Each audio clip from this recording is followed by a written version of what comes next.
नमस्कार, मैं doctor Jyoti school of Sanskrit and Indic studies Jawaharlal Nehru विश्वविद्यालय में सहायक आचार्य के रूप में कार्यरत हूँ। आप सभी को मेरा सादर प्रणाम। आज का हमारा विषय है लकार। देखिए, संस्कृत भाषा में कुल 10 लकार हैं। मैंने पिछली कक्षा में आपको बतलाया था कि संस्कृत में लगभग 2000 धातुएं हैं।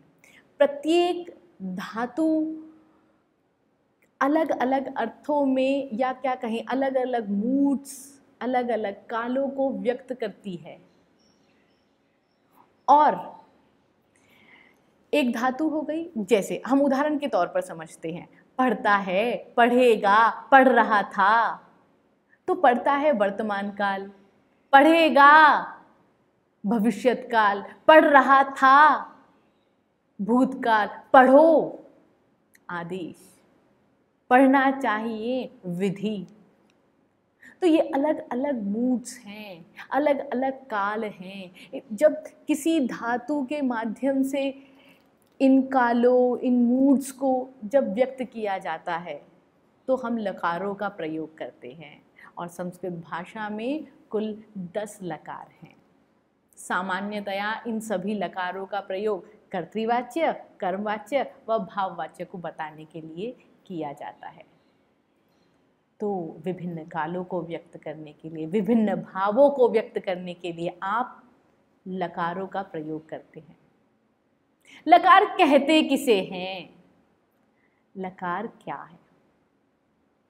देखिए, 10 लकार हैं। कौन कौन से?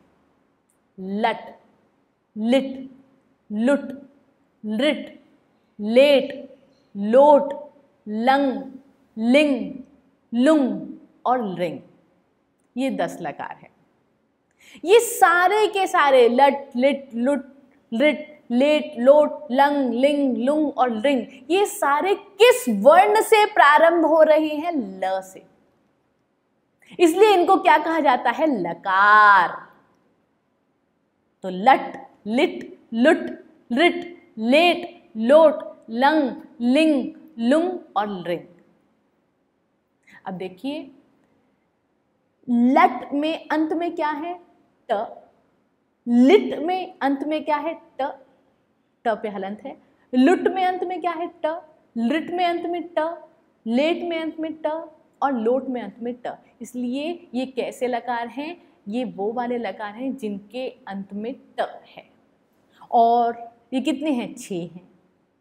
और कुछ ऐसे लकार होते हैं जिनके अंत में ङ है, जैसे लंग, लिंग, लुंग और लिंग।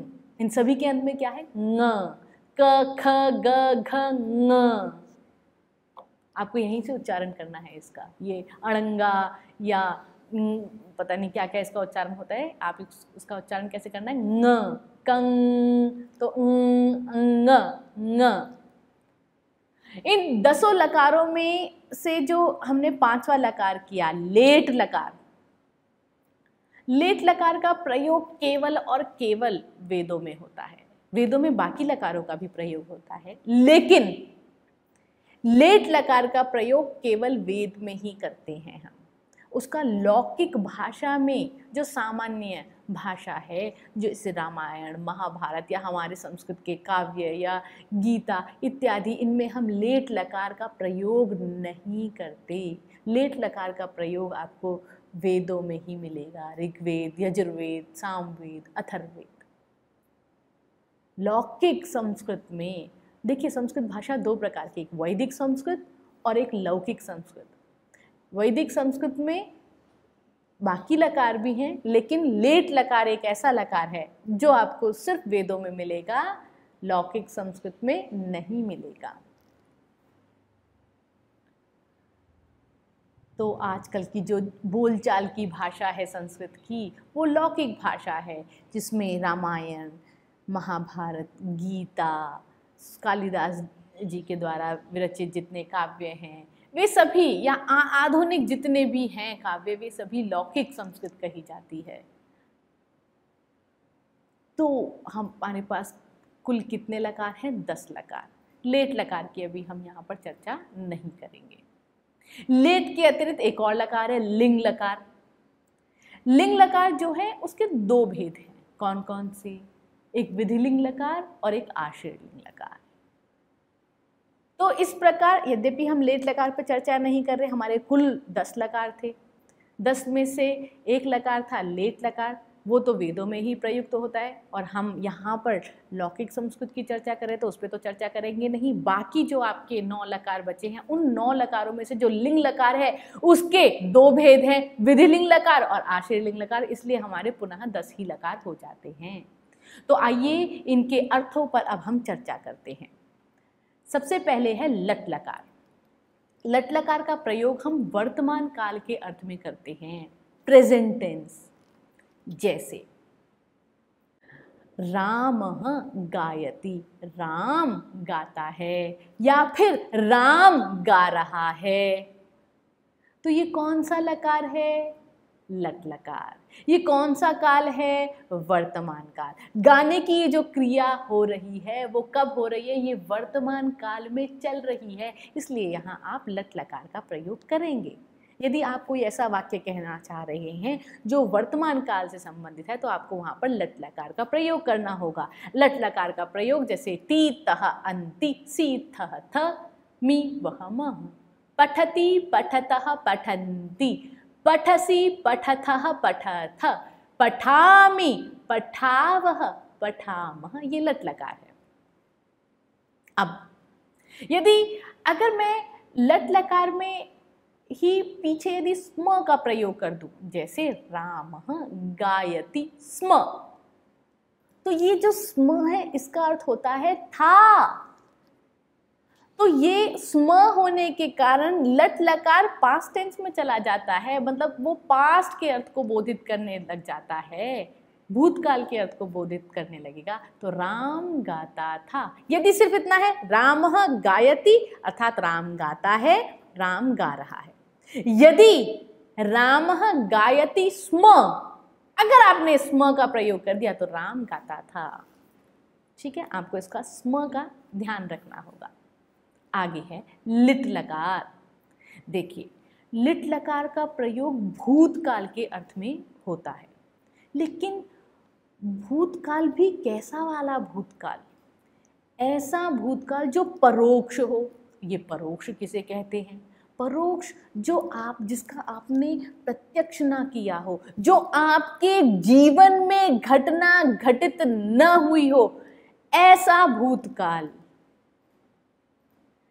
लगभग आप ये मान लीजिए सामान्यतः 100 साल पुरानी कोई घटना, 100, 1000, लाख साल पुरानी यदि कोई घटना है तो वहां पर आपको लिट लकार का प्रयोग करना होगा। जैसे महाभारतस्य युद्धः, या जस्ट हम ऐसा कहें युद्धः बभूव, युद्ध हुआ। द्वापर युगे महाभारतस्य युद्धः बभूव। तो ये जो बभूव है, क्या आपने देखा कि युद्ध हुआ था? क्या आपकी आंखों के सामने हुआ? क्या आपके जीवन काल में हुआ? नहीं। क्या मेरे जीवन काल में हुआ? नहीं, बहुत पहले हुआ।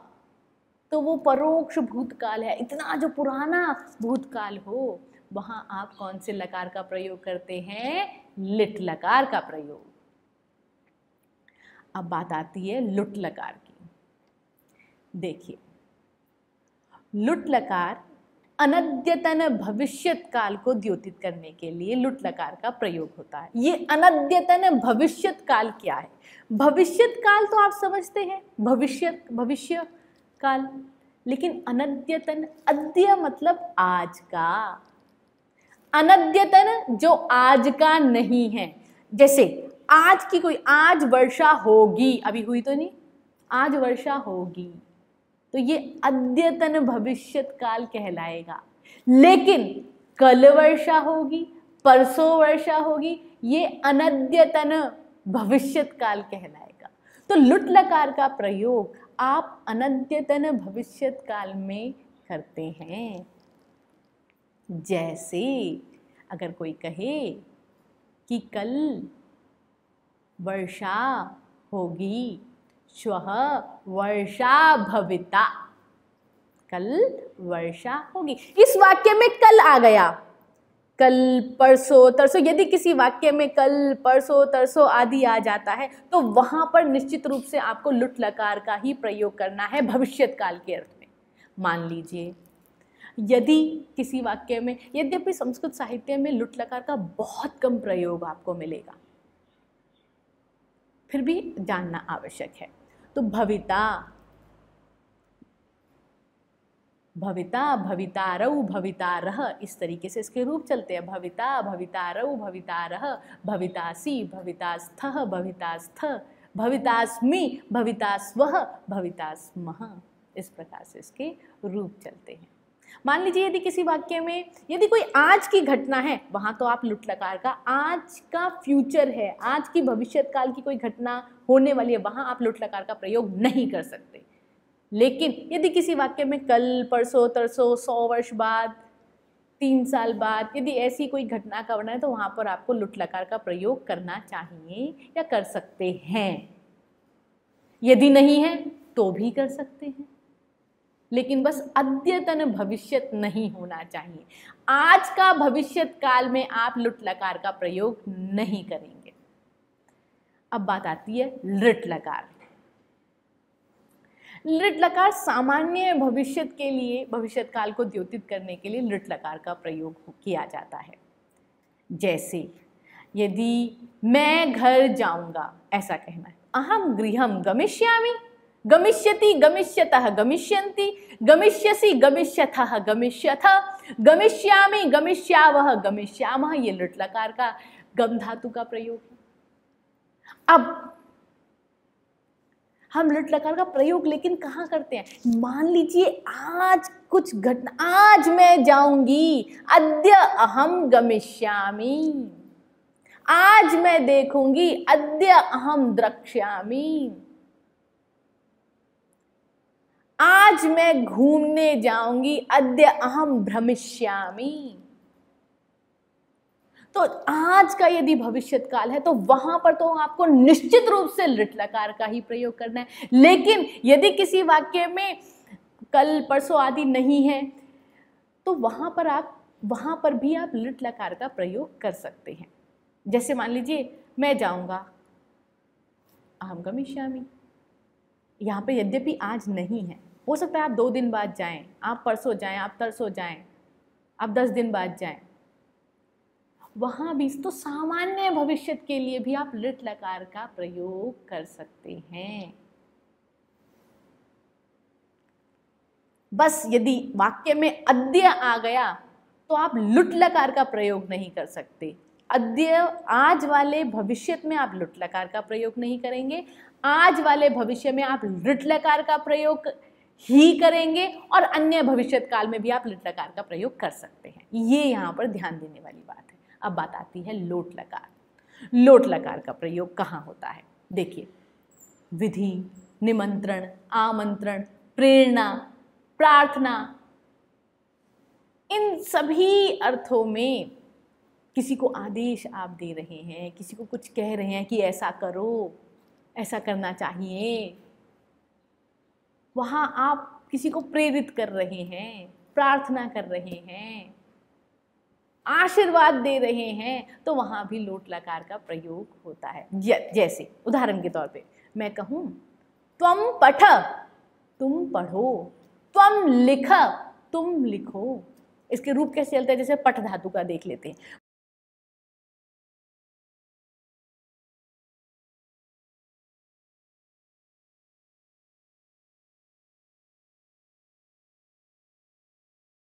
अब समझ आती है कि हम खुद को ऑर्डर कैसे दे सकते हैं।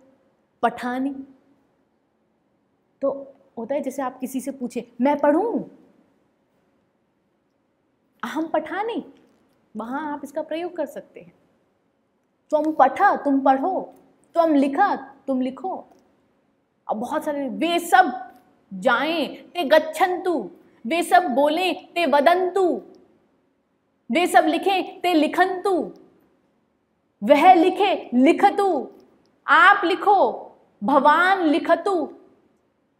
तो ये पठतु पठताम पठन्तु, पठ पठतम पठत, पठानि पठाव पठाम, ये लोट लकार के प्रयोग है। अब और जैसा कि मैंने बतलाया था, आशीर्वाद के अर्थ में भी इसका प्रयोग हो सकता है, जैसे आयुष्मान भव, आयुष्मान भवतु, भव भवतु, आप दोनों में से किसी का भी प्रयोग कर सकते हैं। तो ये लोट लकार में आशीर्वाद के अर्थ में हो गया। तो इस प्रकार आप लोट लकार का प्रयोग कर सकते हैं। लंग लकार, लंग लकार का प्रयोग कहाँ होता है? अनद्यतन, भूतकाल की क्रिया के लिए। ये अनद्यतन से क्या तात्पर्य है, पहले भी चर्चा हुई थी।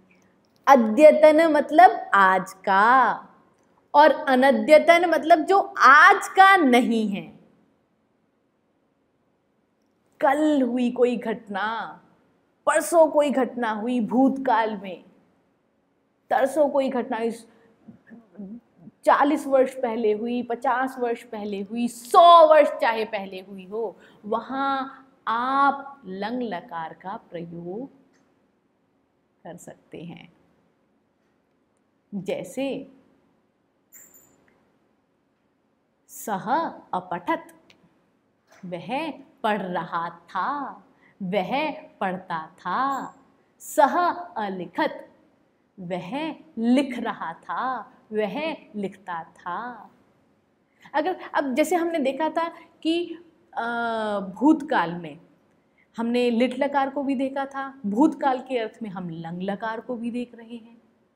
तो लिट लकार का प्रयोग तो केवल वही होगा जो परोक्ष भूतकाल हो, जिसको हमने अपने जीवन में, हमने अपनी आंखों से न देखा हो, परोक्ष हो, आपने उसका प्रत्यक्ष न किया हो, ऐसी घटना के लिए भूतकाल। अधिकतर ये बहुत पुरानी घटनाओं को द्योतित करने के लिए, बतलाने के लिए हम लिट लकार का प्रयोग करते हैं।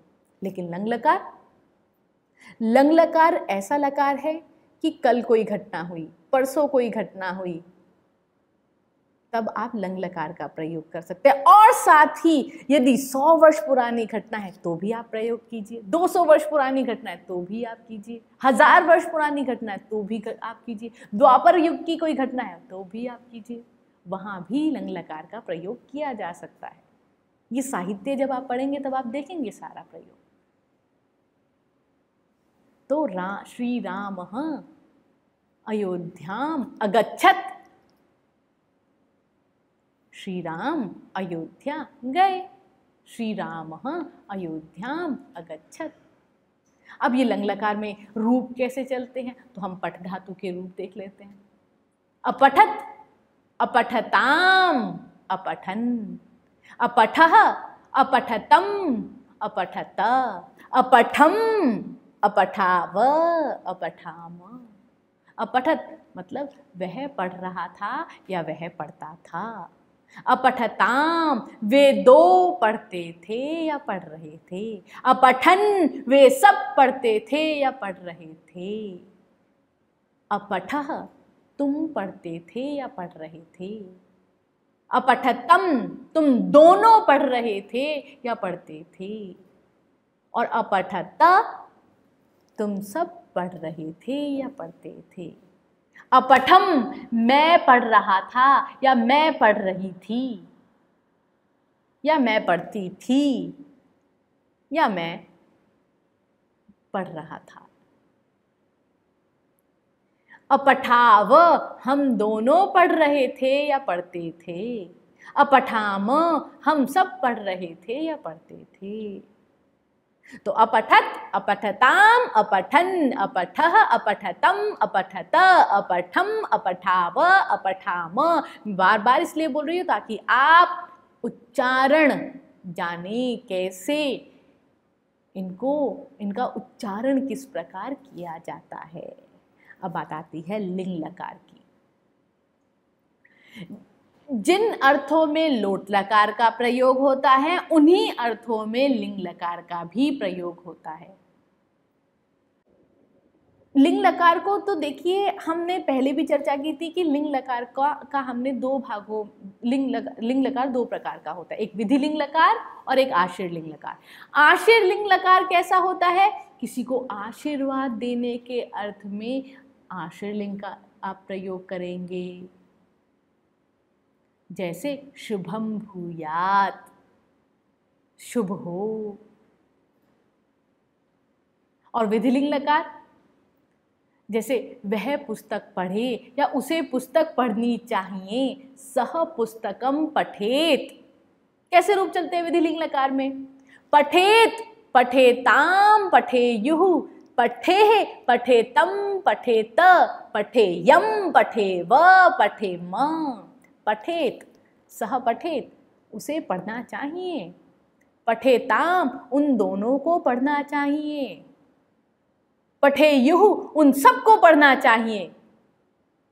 पठेः, तुमको पढ़ना चाहिए। पठेतम, तुम दोनों को पढ़ना चाहिए। पठेत, तुम सबको पढ़ना चाहिए। पठेयम, मुझे पढ़ना चाहिए।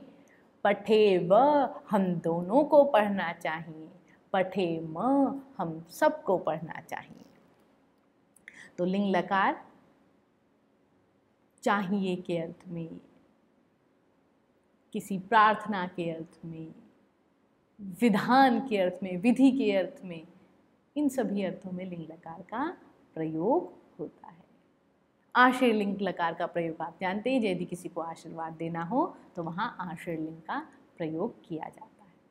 अब चर्चा आती है लुंग लकार। देखिए, लुंग लकार भी भूतकाल में हमने भूतकाल के लिए कौन कौन से लकार किए? लिट लकार और लंग लकार। अब भूतकाल, एक और भूतकाल के लिए एक और लकार का प्रयोग हो रहा है, लुंग लकार। अब ये लुंग लकार का प्रयोग कैसे होता है? जी, सामान्य भूतकाल में लुंग लकार का प्रयोग होता है। ये सामान्य भूतकाल कौन सा है? हम इसको, जैसे अगर मान लीजिए आज कोई घटना घटी है, आज वह विद्यालय नहीं गया, अद्य सह विद्यालयम न अगमत। आज, यदि आज कोई भूतकाल में घटना घटी है तो वहां आप लुंग लकार का प्रयोग कीजिए। तो कल जो घटी है, परसों जो घटी है, वहां क्या हम नहीं कर सकते? वहां भी कर सकते हैं, बस वहां पर कल या परसों शब्द, ऐसे शब्दों का प्रयोग ना हो। वह नहीं गया, वह विद्यालय नहीं गया, मान लीजिए वो परसों नहीं गया था, लेकिन उस वाक्य में परसों शब्द का प्रयोग नहीं है, तो वह विद्यालय नहीं गया, सह विद्यालयम न अगमत।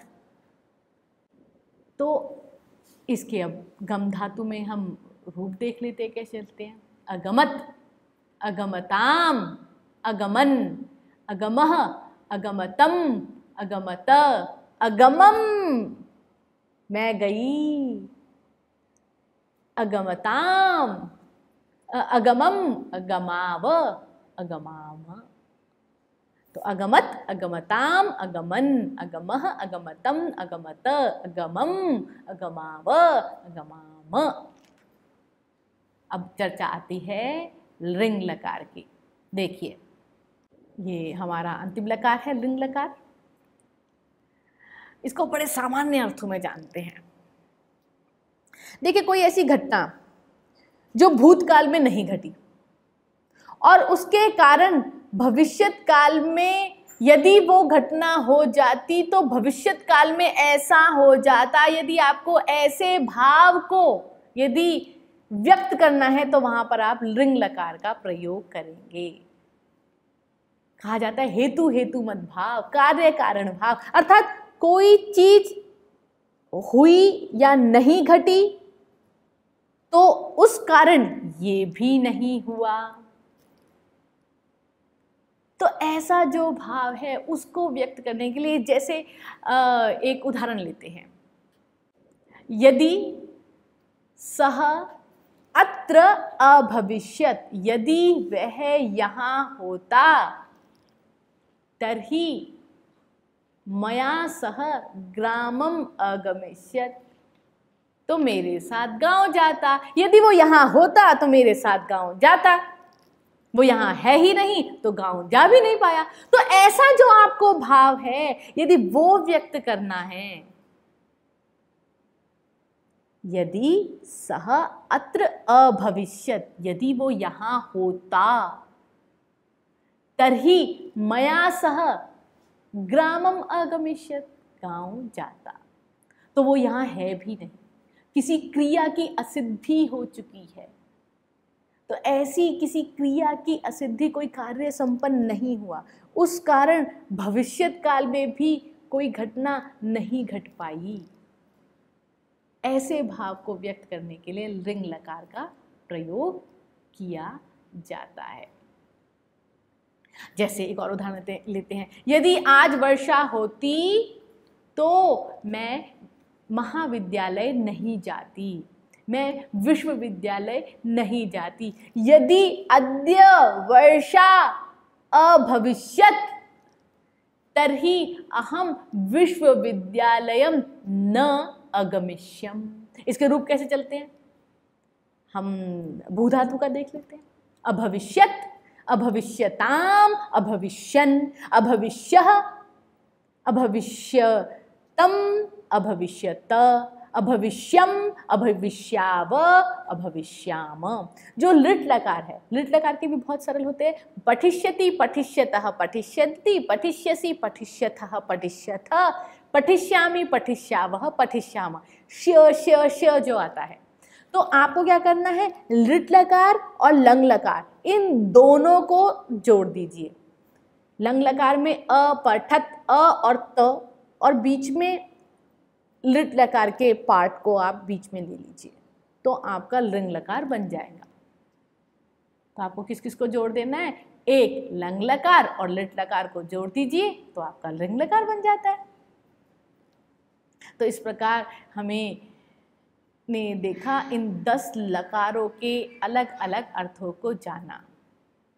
ये सभी जो 10 लकार है, इनमें से कुछ कालवाची हैं, कोई भूतकाल से संबंधित है, कोई भविष्यकाल से संबंधित है, कोई वर्तमान काल से संबंधित है, और कुछ ऐसे हैं जो भावों को व्यक्त करते हैं। तो कुछ कालवाची जो लकार है वो कौन कौन से हैं, लट लकार, वर्तमान काल में लट लकार, भूतकाल के लिए लंग लकार, लिट लकार और लुंग लकार, भविष्यत काल के लिए लिट लकार और लुट लकार, और प्रेरणा के अर्थ के लिए, आदेश के लिए लोट लकार, चाहिए यदि हम सामान्य अर्थ में गए, चाहिए के लिए विधिलिंग लकार। तो अब जो हमारी अगली कक्षा होगी उसमें हम 5 लकारों का अभ्यास करेंगे, लट लकार, लंग लकार, लिट लकार, लोट लकार और विधिलिंग लकार। इससे पूर्व हमें पुरुष और वचनों को भी जान लेना चाहिए। देखिए, संस्कृत में 3 पुरुष होते हैं। पुरुष मतलब आदमी नहीं है। पुरुष से तात्पर्य है, जैसे हम first person, second person and third person कहते हैं, वही तात्पर्य है। तो जब आप धातुओं को, आप लकारों को देखते हैं तो उसमें 3 पुरुष आते हैं, प्रथम पुरुष, मध्यम पुरुष और उत्तम पुरुष। प्रथम पुरुष उसमें आप मैं, हम दो, हम सब, तुम दो, तुम सब, अहम, आवाम, वयम, त्वम, युवाम, यूयम, इन सब के अतिरिक्त यदि कोई भी करता है, जैसे सह, तौ, ते, सा, ते, ताहा, किसी का नाम आ गया, भवान, भवन्तौ, भवन्तः, आप, भवान मतलब आप, भवती स्त्रीलिंग में आप, भवान पुल्लिंग में होता है, भवान पठति, आप पढ़ते हैं, तो आप वहां प्रथम पुरुष का प्रयोग करेंगे। तो अहम यदि है तो आप प्रथम पुरुष का प्रयोग नहीं कर सकते, मैं, हम दो, हम सब, अहम, आवाम, वयम में नहीं कर सकते, त्वम, युवाम, यूयम में नहीं कर सकते। मध्यम पुरुष के लिए यदि मध्यम पुरुष का कर्ता यदि त्वम है, युवाम है, यूयम, त्वम मतलब तुम, युवाम मतलब तुम दोनों, यूयम मतलब तुम सब, यदि ऐसा भाव है, ऐसा कोई करता है, तो आपको केवल और केवल मध्यम पुरुष का प्रयोग करना होगा। त्वम गृहम गच्छसि, तुम घर जाते हो, युवाम पुस्तकम पठतः, तुम दोनों पुस्तक पढ़ते हो, यूयम जलम पिबथ, तुम सब जल पीते हो। तो तुम दोनों, तुम सब के लिए केवल और केवल मध्यम पुरुष। और उत्तम पुरुष मैं, हम दोनों और हम सब। अहम, आवाम, वयम। अहम मतलब मैं, आवाम मतलब हम दोनों, वयम मतलब हम सब। तो जैसे अहम गृहम गच्छामि, मैं घर जा रही हूँ। आवाम पुस्तकम पठावह, हम दोनों पुस्तक पढ़ रहे हैं। वयम जलम पिबामह, हम सब जल पी रहे हैं या पीते हैं। अब मैं, हम दो, हम सब, तुम दो, तुम सब, इन सब को छोड़कर यदि कोई भी करता है तो आप आंख बंद करके प्रथम पुरुष का प्रयोग कीजिए। त्वम, युवाम, यूयम, तुम दोनों, तुम सब का प्रयोग है तो आप मध्यम पुरुष का प्रयोग कीजिए। मैं, हम दोनों, हम सब, अहम, आवाम, वयम का यदि करता है तो आप उत्तम पुरुष का प्रयोग कीजिए। वचन के प्रयोगों को आप जानते ही हैं, संस्कृत भाषा में कुल 3 वचन होते हैं, एक वचन, द्विवचन और बहुवचन। यदि एक वस्तु का बोध कराना है तो आप एक वचन का प्रयोग कीजिए, जैसे रामः पुस्तकम पठति। तो कितने, कौन पढ़ रहे हैं? राम पुस्तक पढ़ता है। तो पढ़ता है का कर्ता कौन है? एक ही है, तो पठति का प्रयोग कीजिए। यदि दो हैं, दो लोगों का यदि आपको बोध कराना है तो आप द्विवचन का प्रयोग कीजिए, जैसे युवाम पुस्तकम पठतः, अर्थात तुम दोनों पुस्तक को पढ़ते हो। तो पढ़ते हो, तो आपने पढ़ते हो का जो पठतः का प्रयोग किया है वो द्विवचन के अनुसार किया है, क्योंकि वहां पे कर्ता द्विवचन का है। और बहुवचन, यदि आपको बहुतों का बोध कराना है तो आप बहुवचन का प्रयोग करते हैं, जैसे वयम जलम पिबामः, हम सब जल पीते हैं। तो हम सब कितने हो गए? एक नहीं है, दो नहीं है, बहुत सारे हैं। तो बहुत सारों के लिए आप कौन से वचन का प्रयोग करते हैं? बहुवचन। पिबामः जो क्रिया है वो बहुवचन में ही आती है, वयम जलम पिबामः। तो आज हमारी कक्षा यहीं समाप्त होती है। आप सभी का बहुत बहुत धन्यवाद।